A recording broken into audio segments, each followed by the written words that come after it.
Hello, and thank you for joining us today on CN Live. I'm Colion Noir.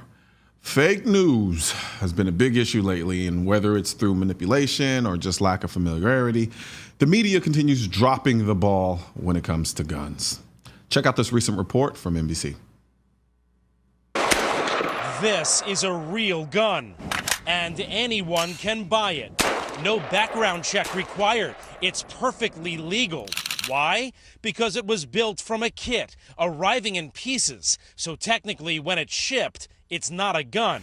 These so-called ghost guns are completely untraceable. No serial number. You're shooting a gun with no sights. Why do they keep embarrassing themselves? Golly, you think they would have learned after all of these years, and they still keep embarrassing themselves with these moronic stories about ghost guns. I'm sorry. Oh man, one of the folks holding the mainstream media accountable when it comes to reporting on guns is our first guest, Stephen of the Washington Free Beacon. What's going on, Stephen? Hey, how you doing? I'm all giggles now. Yeah, after watching that, I'm sure. It's just golly, like it's just man. All right, so you wrote a piece debunking this piece essentially. Tell us about that.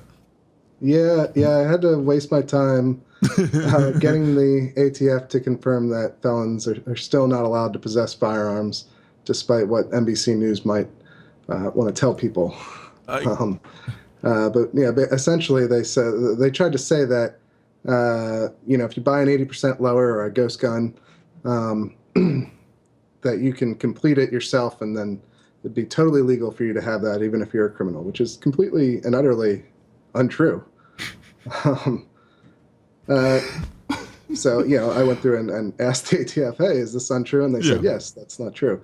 And I asked the poor FFL that they got to build the gun for them what he thought of the segment as well, because if you watch the whole thing, they include like about 10 seconds of him actually constructing the gun. Yeah. Which with an 80% lower requires a bunch of milling. You have to mill out a lot of metal in order to make the fire control pocket, because that's why it's not considered a firearm by the ATF when you buy one of those things. But they don't show any of that, of course, in the actual report. And so Rick Vasquez, who made their gun for them, was not happy about how they portrayed that either. I can imagine. And it's just like, oh yes, man. I mean, granted, I have a gun builder shirt on, which is ironic if you ask me. But man, it's amazing to me how there's such a consistency and lack of information when we talk about these pieces that they do, and we all understand it in the gun advocacy space that they are looking to reach the people, the low information voters, so to speak. And then they capitalize on that ignorance by putting pieces out like this, which sensationalize the idea of, this major problem in America with guns and firearm deaths and so forth and so on. And as you pointed out, like we have the laws to address that. A felon's not supposed to own it, even if it wasn't a ghost gun, even if it was a real gun, right? The felon's not supposed to own it. I don't understand why they just can't conceptualize it. I mean, do you think this is something that's deliberate on the part of the media, or is this something? Are they really just that unfamiliar with the firearms in that sense? Well, I think it's a mixture of both. Yeah. I think most of the time, your average reporter, or at least I like to think so, probably just isn't very informed on these things. Most of them aren't gun owners. They haven't been around guns. They get information from gun control groups that is often inaccurate itself, and they tend to think of those people as experts, so they go with that. But sometimes, and I think in this case with Rosen and NBC News, sometimes it's intentional. I mean, sometimes it's just pure sensationalism. I think that's what this piece was. It was like, something you're looking at right now might blind your children. More tonight at 11. It's that kind of vein of really terrible journalism. Yeah. He even does like this awful TV journalist voice. If you listen to it. It's just, it just makes my skin crawl. They call this the ghost gun, and it's the gun that is a ghost that you can't see, but you can actually buy in the stores. It's sorry. Right. And he clearly doesn't know the laws surrounding firearms or ghost guns or 80% lowers or felons possessing firearms of any kind. But he wants to, get ratings. He wants people to pay attention to what he's saying. So he sensationalizes it as much as possible. And you end up with an end product that's misleading and in this case, outright false. What's interesting is they constantly try to parse us off as obsessive about our firearms. They make gun advocates look like we are just wholly, unbelievably obsessed with guns. But yet, when they go and do a news story about firearms, they don't go to the people who know more about them than any other people. Like I can't think of any group of people who would know more about firearms than the group of people who are supposedly obsessed with them. But they don't come to people like you. They don't come to people like me to get the requisite information that they would need to do a story correctly. And then they're going to end up putting pieces out like this, which it largely embarrass themselves, at least to the people who know different. And then misinform at worst the people who don't know any better. Why do you go about even bother trying to contrast this piece with the piece that you wrote? Why even bother? Why even talk about it? Why not just ignore it since the information is so false? Well, the problem with just ignoring instances like this is that, this went out on the nightly news on NBC, which people still a lot of people watch that program. I mean, it's tens of millions of people. And so you have a story that's out there that's misinforming people. I just think as a journalist, it's imperative to correct it if I can. And in this case, the ATF was willing to speak to me, to their credit, and clarify that felons still can't possess guns.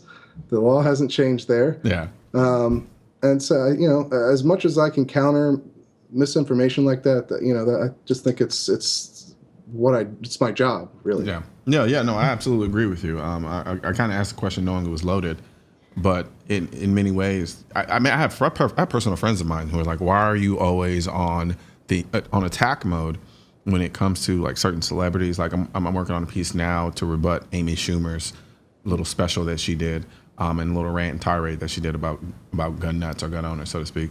And he still doesn't agree with me even when I say this, but it has, and I tell him it's like that's because I have to counter the narrative. These are people who have huge platforms, and even like you said, NBC, people still watch this.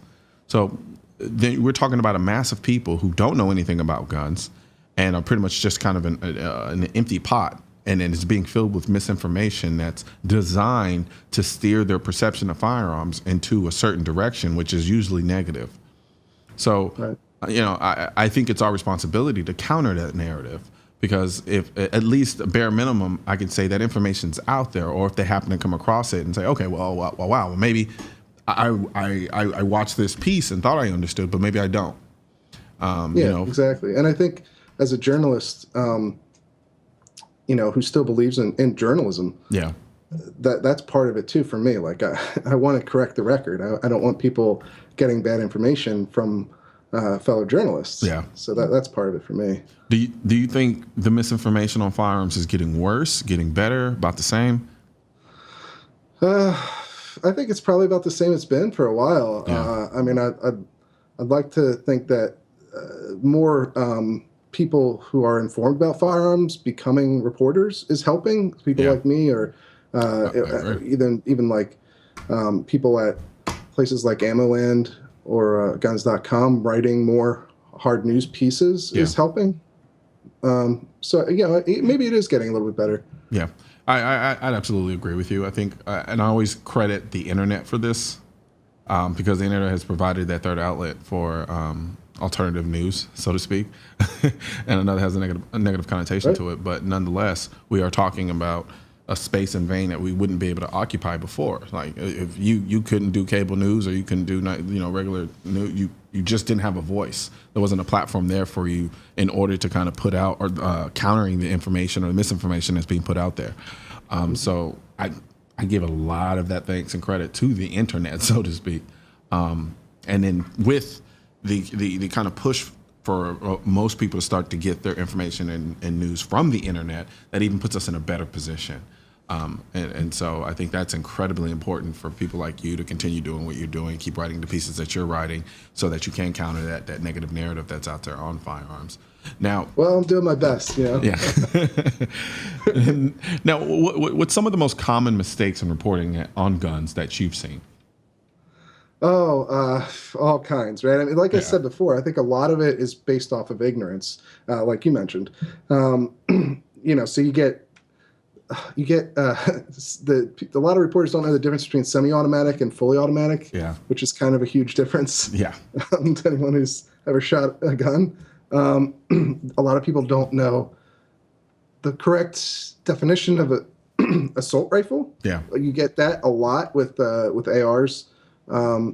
You get a lot of misinformation on silencers and suppressors out there.